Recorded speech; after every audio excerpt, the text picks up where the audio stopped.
Hello, ഇന്നത്തെ കഥയിലേക്ക് എല്ലാവർക്കും സ്വാഗതം.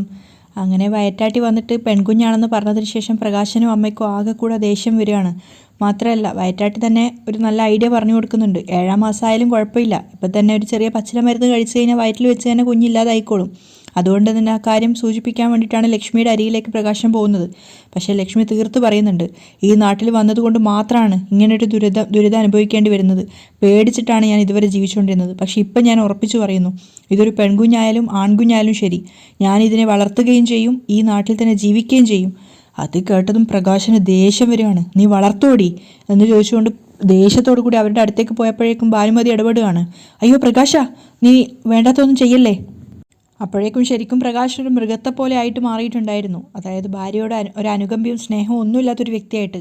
അപ്പോൾ ഭാനുമതി പറയുന്നുണ്ട്, നീ വെറുതെ ആവേശം കാണിച്ച് ഒന്നും ചെയ്യണ്ട, ഞാൻ ഇവളോട് സാവകാശത്തിൽ കാര്യങ്ങളൊക്കെ പറഞ്ഞ് മനസ്സിലാക്കിക്കോളാം. പക്ഷേ ലക്ഷ്മി ഉറപ്പിച്ചു പറയാണ്, കുഞ്ഞിനെ കളയുന്ന കാര്യമാണ് പറയുന്നതെങ്കിൽ അത്തരം ഉപദേശമൊന്നും എനിക്ക് കേൾക്കണ്ട. കുഞ്ഞിനൊപ്പം വേണമെങ്കിൽ നിങ്ങൾക്ക് എന്നെയും കൊല്ലാം, അല്ലാതെ എൻ്റെ കുഞ്ഞിനെ ഇല്ലാതാക്കിയിട്ട് ഞാൻ ജീവിക്കുമെന്ന് കരുതണ്ട. അവർ പൊട്ടിക്കരയാണ്. അത് കേട്ടതും പ്രകാശനും അമ്മയും ഞെട്ടിപ്പോവാണ്. പ്രകാശൻ അമ്മയോട് ചോദിക്കുന്നുണ്ട്, ഞാൻ എന്താ അമ്മ വേണ്ടത്? നീ എടുത്തു ചാടി ഒന്നും തീരുമാനിക്കല്ലേ പ്രകാശ, എല്ലാത്തിനും അതിൻ്റെതായ സമയവും നേരമൊക്കെ ഇല്ലേ. പെട്ടെന്നൊരു കുഞ്ഞിനെ നശിപ്പിക്കുക എന്ന് പറഞ്ഞാൽ ഒരമ്മയ്ക്കും സഹിക്കാൻ പറ്റില്ല അത്. അത് കേട്ടതും കരഞ്ഞുകൊണ്ട് അവർ പറയുന്നുണ്ട്, ഇതിലും നല്ലത് മൃഗമായിട്ട് ജനിക്കുകയായിരുന്നു. അതാവുമ്പോൾ ആണായാലും പെണ്ണായാലും കുഴപ്പമൊന്നുമില്ലല്ലോ. അപ്പോഴേക്കും പ്രകാശിൻ്റെ കയ്യിൽ നിന്ന് പോയിട്ട് കൺട്രോൾ പോയൊരവസ്ഥയിലാണ്. അയാൾ പറയുന്നുണ്ട്, നീ കൂടുതൽ സംസാരിക്കല്ലേ ലക്ഷ്മി, അമ്മയുടെ വാക്കൊന്നും ഞാൻ കേൾക്കില്ല. നാട്ടു നടപ്പ് അനുസരിച്ചേ എനിക്ക് പറ്റുള്ളൂ. പെൺകുട്ടികൾ ഇവിടെ ജനിക്കാൻ പാടില്ല. അപ്പം ലക്ഷ്മി പൊട്ടിത്തെറിക്കുകയാണ്. അത് ഇവിടെ ജനിച്ചത് കൊണ്ടാണ് പ്രകാശേട്ടൻ ജനിച്ചപ്പം മുതലേ പെൺകുട്ടികളെ പഴിക്കുന്നവരുടെ സംസാരം കേട്ട് ജീവിക്കുക. അതിപ്പോൾ പ്രകാശേട്ടൻ മാത്രമല്ല, ഈ ദേശത്ത് ജീവിക്കുന്ന മിക്ക ആണുങ്ങളും ഇങ്ങനെയൊക്കെ തന്നെയാ. പ്രകാശൻ ദേഷ്യം കൊണ്ട് നിന്ന് കിതക്കുകയാണ്. അപ്പോൾ അവർ കരഞ്ഞുകൊണ്ട് പറയുന്നുണ്ട്, എന്നാൽ ഞങ്ങളുടെ നാട്ടിൽ അങ്ങനെ ആണെന്നും പെണ്ണെന്നൊന്നുള്ള വേർതിരിവൊന്നുമില്ല. ഇങ്ങനെ ഒരു പ്രാകൃത ലോകം ഇവിടെ മാത്രമേ ഉള്ളൂ. അത് കേൾക്കുമ്പോൾ പ്രകാശന് കൂടുതൽ ദേഷ്യം കയറുകയാണ്. മിണ്ടരുത് നീ, ഒരു ഭർത്താവിനെ അനുസരിക്കാത്ത ഭാര്യയെ എനിക്ക് വേണ്ടടി. എന്നാൽ പിന്നെ എന്നെ എൻ്റെ വീട്ടിൽ കൊണ്ടാക്ക്. അവരും പൊട്ടിത്തെറിക്കുകയാണ്. പ്രകാശൻ അപ്പോഴേക്കും ഡീ എന്നൊക്കെ പറ ദേഷ്യത്തോട് അവർക്ക് നേരെ അടുക്കുമ്പോഴേക്കും ഭാനുമതി തടയാണ്. നീ ഇങ്ങോട്ട് വാടാ പ്രകാശ, ഇവിടെ നിന്നാ ഇനിയും നിന്റെ രക്തം തിളക്കും, പിന്നെ നീ മഹാപാപം ചെയ്തെന്ന് വരും. ഡാ ഇങ്ങോട്ട് വാ എന്ന് പറഞ്ഞുകൊണ്ട് ഭാനുമതി മകനെയും വലിച്ചുകൊണ്ട് പോവാണ്. അപ്പോഴേക്കും കാർത്തിക ഓർമ്മകളിൽ നിന്ന് മാഞ്ഞ് പ്രകാശനെ തന്നെ നോക്കിയിരിക്കുകയാണ്. അയാൾ പുഞ്ചിരിച്ചുകൊണ്ട് ഡ്രൈവ് ചെയ്യാണ്. കാർത്തിക വീണ്ടും പഴയ ഓർമ്മകളിലേക്ക് തന്നെ പോവാണ്. അവളുടെ അമ്മ അവളെ പ്രസവിക്കുന്ന ആ ഒരു ദിവസം പ്രകാശനും ഭാനുമതിയും വെപ്രാളത്തോടു കൂടി മുറ്റത്ത് നിൽക്കുകയാണ്. അതേസമയം വയറ്റാട്ടി വന്ന് വേദന എടുത്ത് പൊളയുകയാണ് അവളുടെ അമ്മ, പ്രസവിക്കാനുള്ള ആ ഒരു പ്രസവ വേദന. അപ്പോൾ അവർ ആ സമയത്തും കുറ്റപ്പെടുത്തുകയാണ്, പെൺകുഞ്ഞായതുകൊണ്ടാണ് ഇങ്ങനെ വേദന, വെറുതെ അല്ല, ഇങ്ങനെ ആയതുകൊണ്ടല്ലേ നാട്ടുകാർ ഒരാൾ പോലും തിരിഞ്ഞു നോക്കാത്ത എന്നൊക്കെ പറഞ്ഞിട്ട് അവർ കുറ്റപ്പെടുത്തുകയാണ് ചെയ്യുന്നത്. ആ സമയത്തും വേദന എടുക്കും കൊച്ചേ, വേദന എടുക്കും എന്നൊക്കെ പറഞ്ഞ് അങ്ങനെ ഓരോന്ന് സംസാരിക്കുന്നുണ്ടായിരുന്നു. പക്ഷേ ലക്ഷ്മി വേദന കൊണ്ട് പൊളയാണ്. അങ്ങനെ അവസാനം ലക്ഷ്മി പ്രസവിക്കുന്നുണ്ടായിരുന്നു. അപ്പം പ്രകാശനിങ്ങനെ ഞാൻ എന്താ അമ്മ ചെയ്യുക എന്നൊക്കെ പറഞ്ഞിങ്ങനെ മുറ്റത്ത് നിൽക്കുകയാണ് ഭാനുമതിയുടെ കൂടെ. അപ്പോൾ ഭാനുമതി പറയുന്നുണ്ട്, നീ വിഷമിക്കേണ്ട മോനെ, എടുത്തുചാട്ടമൊന്നും വേണ്ട. ചില സമയത്ത് വയറ്റാട്ടുമാർ പറയുന്നത് തെറ്റാറുമുണ്ട്, ഒരു പക്ഷേ ആൺകുഞ്ഞായെങ്കിലോ. അത് കേട്ടപ്പോൾ പ്രകാശിന് വീണ്ടും ഒരു പ്രതീക്ഷ വരികയാണ്. അയാളും പറയുന്നുണ്ട്, ചിലപ്പോൾ ആൺകുഞ്ഞായിരിക്കും അമ്മേ, ആൺകുഞ്ഞായിരിക്കും. പക്ഷെ അപ്പോഴേക്കും വയറ്റാട്ടി ഇറങ്ങി വന്നിട്ട് അവർ പറയാണ്, എനിക്കങ്ങനെ തെറ്റാറൊന്നുമില്ല, ഞാൻ പറഞ്ഞത് സത്യമാണ്, പറഞ്ഞത് തന്നെയാ, പെൺകുഞ്ഞാ. അവരൊന്നുകൂടെ അത് ആവർത്തിച്ച് പറയുന്ന കേട്ടപ്പോൾ രണ്ടുപേരും ശരിക്കും ഷോക്കായി പോവാണ്. അതിനുശേഷം വയറ്റാട്ടി ചോദിക്കുകയാണ്, എന്താ വേണ്ടത്, കൊണ്ടുവന്ന് കയ്യിൽ വെച്ച് തരട്ടെ. അപ്പോഴേക്കും എന്തോ ഒരു നികൃഷ്ട ജീവിയെ കാണുന്നത് പോലെ ഭാനുമതി പറയുന്നുണ്ട്, അയ്യോ വേണ്ട. അത് കേട്ടതും പ്രകാശൻ്റെ രക്തം ഇങ്ങനെ തിളക്കുകയാണ്. അയാൾ ഭാനുമതിയോട് പറയുന്നുണ്ട്, അമ്മ വാ എന്ന് പറഞ്ഞുകൊണ്ട് അകത്തേക്ക് പോകുന്ന സമയത്ത് ലക്ഷ്മി അരികിൽ കുഞ്ഞിനെയും വെച്ചുകൊണ്ട് കിടക്കുകയാണ്. തൊട്ടു പിന്നാലെ വന്നിട്ട് വയറ്റാട്ടി വീണ്ടും പറയുകയാണ്, ആദ്യത്തെ കുഞ്ഞ് പെൺകുഞ്ഞാണെങ്കിൽ ഈ നാട്ടിലെ കാര്യം അറിയാലോ. അത് കേട്ടപ്പോൾ പ്രകാശൻ ഒന്നുകൂടെ ദേഷ്യം കയറുകയാണ്. വയറ്റാട്ടി വീണ്ടും പറയുന്നുണ്ട്, എന്തായാലും അമ്മയും കുഞ്ഞും ഇനി പുറത്തിറങ്ങണ്ട. പക്ഷേ സഡൻ ബ്രേക്ക് ഇട്ടിട്ട് പ്രകാശൻ വണ്ടി നിർത്തിയപ്പം കാർത്തിക പെട്ടെന്ന് ഞെട്ടുകയാണ്. എന്തു പറ്റി? കാർത്തിക ചോദിക്കുകയാണ്. ഭയങ്കരമായിട്ടുള്ളൊരു ഗട്ടറായിരുന്നു മാഡം, എന്തോ ഭാഗ്യം ചവിട്ടിയത് കൊണ്ട് രക്ഷപ്പെട്ടു, അല്ലെങ്കിൽ ആ വലിയ കുഴിയിലേക്ക് പോയേനെ. മാഡം ഇടയ്ക്ക് ഉറങ്ങിപ്പോയായിരുന്നോ? പ്രകാശൻ പുഞ്ചിരിച്ചുകൊണ്ട് ചോദിക്കുകയാണ്. ആ, ചെറിയൊരു മയക്കം വന്നായിരുന്നു. നല്ല ഡ്രൈവിങ്ങാണ് പ്രകാശൻ്റെ, അതുകൊണ്ടായിരിക്കും. അത് കേട്ടപ്പോൾ പ്രകാശൻ ഒന്നുകൂടെ പൊങ്ങുകയാണ്. താങ്ക് യു, എല്ലാവരും അങ്ങനെ പറയാറുണ്ട് മാഡം. പോവാം എന്ന് പറഞ്ഞുകൊണ്ട് പ്രകാശൻ വീണ്ടും കാർ എടുക്കുകയാണ്. അതേസമയം കാർത്തിക പ്രകാശിൻ്റെ മുഖത്തേക്ക് തന്നെ നോക്കി വീണ്ടും ഓർമ്മകളിലേക്ക് പോവുകയാണ്. ലക്ഷ്മിക്ക് അരികിൽ കിടന്ന് ഉറങ്ങുകയാണ് കുഞ്ഞ്. അതുപോലെ ലക്ഷ്മിയും നല്ല മയക്കത്തിലാണ്. ആ സമയത്ത് ഒരു പാതിരാക്കായ ഒരു സമയത്ത് പ്രകാശം മുറിയിലേക്ക് വരികയാണ്. കുറച്ചു നേരം കുട്ടിയെ അമ്മയെ നോക്കിയതിനു ശേഷം കുഞ്ഞിനെ അവിടെ നിന്ന് എടുക്കുകയാണ്. അതിനുശേഷം ഭാനുമതിയും പ്രകാശനും കൂടെ റോഡിലൂടെ ഒരുപാട് ദൂരം മുന്നോട്ടേക്ക് പോയി. അങ്ങനെ പൈപ്പൊക്കെ വെച്ചൊരു സ്ഥലത്തെത്തിയ സമയത്ത് കുഞ്ഞിനെ ആ പൈപ്പിൻ്റെ ഉള്ളിലേക്ക് വെക്കുകയാണ്. കുഞ്ഞ് നിലവിളിച്ച് ഒരുപാട് കരയുന്നുണ്ടായിരുന്നു. അപ്പോൾ ഭാനുമതി സംശയത്തോടെ മകനോട് ചോദിക്കുന്നുണ്ട്, പ്രകാശ വീട്ടിൽ പോയാൽ പ്രശ്നമാവുമടാ? അപ്പോൾ പ്രകാശനും പറയുന്നുണ്ട്, അമ്മേ നമുക്ക് വേറെ നിവൃത്തിയില്ലല്ലോ അമ്മേ, ഇങ്ങനെ ചെയ്തില്ലെങ്കിൽ നമ്മുടെ കാര്യം അധോഗതിയാവും. കുഴപ്പമില്ല, നമുക്ക് ഇവിടുന്ന് ഇതിനെയും അവളെയും എല്ലാം ഉപേക്ഷിച്ച് നമുക്ക് നമ്മുടെ നാട്ടിലേക്ക് പോവാം. അപ്പോഴും ഭാനുമതി ചോദിക്കുന്നുണ്ട്, എടാ പ്രകാശ, വല്ല തെരുവ് നായ്ക്കളും വന്ന് അതിനെ കടിച്ച് കീറത്തില്ലടാ. ഒന്നും സംഭവിക്കത്തില്ലമ്മേ, ആ കുഞ്ഞിനെ ദൈവം കാത്തോളും. പ്രകാശം പറയാണ്, അതിനകത്തല്ലേ ഇട്ടേക്കുന്നേ, കാറ്റും മഴയോ ഒന്നുമില്ല. അതിനെ ആരെങ്കിലും ചവറെല്ലാം വരാൻ വരുന്ന ആരെങ്കിലും എടുത്തുകൊണ്ട് പൊക്കോളും. അമ്മ വാ, പോവാ അമ്മേ, ഇവിടെ നിൽക്കണ്ട. ആ കുഞ്ഞിനെ അവിടെ ഉപേക്ഷിച്ച് അമ്മയും മകനും അവിടുന്ന് നടന്ന് നീങ്ങുകയാണ്. കുഞ്ഞ് നിലവിളിച്ച് കരയാണെങ്കിൽ അവർ രണ്ടുപേരും തിരിഞ്ഞു നോക്കുന്നില്ല. അതിനുശേഷം പിന്നാമ്പുറമായിട്ട് സംസാരിക്കുകയാണ്.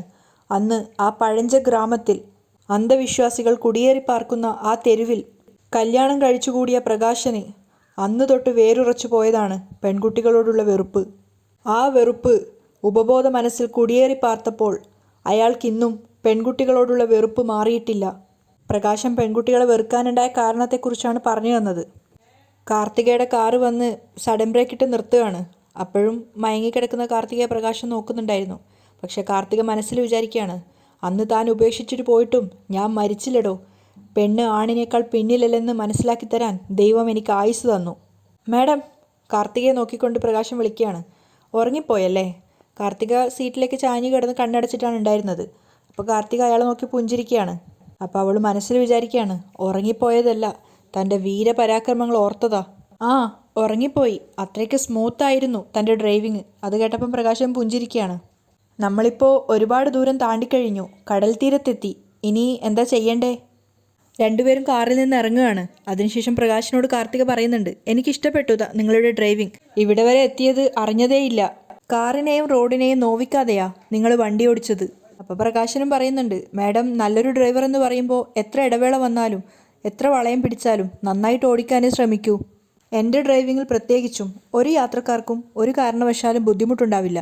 നിങ്ങളെന്തായാലും കുറച്ചു നേരം കാറിനകത്തിരിക്കുക, എനിക്ക് കടപ്പുറത്ത് കുറച്ചു നേരം നിൽക്കണം. അപ്പം പ്രകാശനും പറയുന്നുണ്ട്, അയ്യോ വേണ്ട, ഞാനിവിടെ കുറച്ച് ദൂരത്തോട്ട് മാറി നിന്നോളാം. മാഡം, നമ്മൾ പോവുകയാണെങ്കിലേ അവിടെ ഒരു കൽമണ്ഡപമുണ്ട്.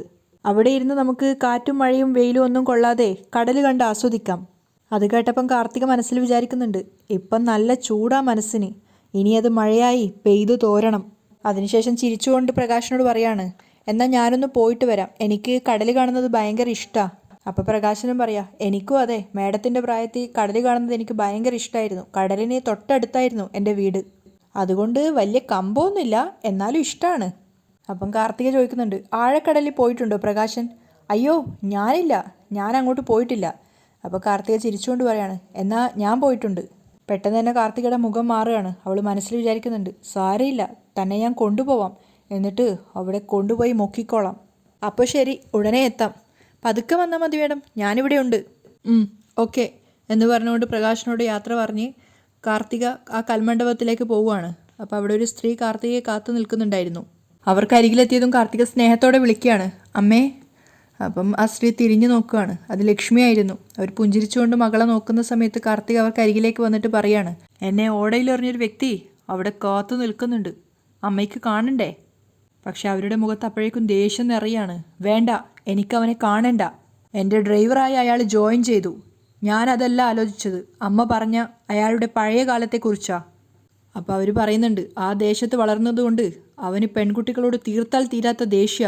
അത് അന്നത്തെ ആ സംഭവത്തോടു കൂടി തീർന്നില്ല. അവൻ്റെ രണ്ടാം ഭാര്യ പ്രസവിച്ചപ്പോഴും അവൻ പെൺകുട്ടികളെ വെറുപ്പോടെയാണ് നോക്കിയത്.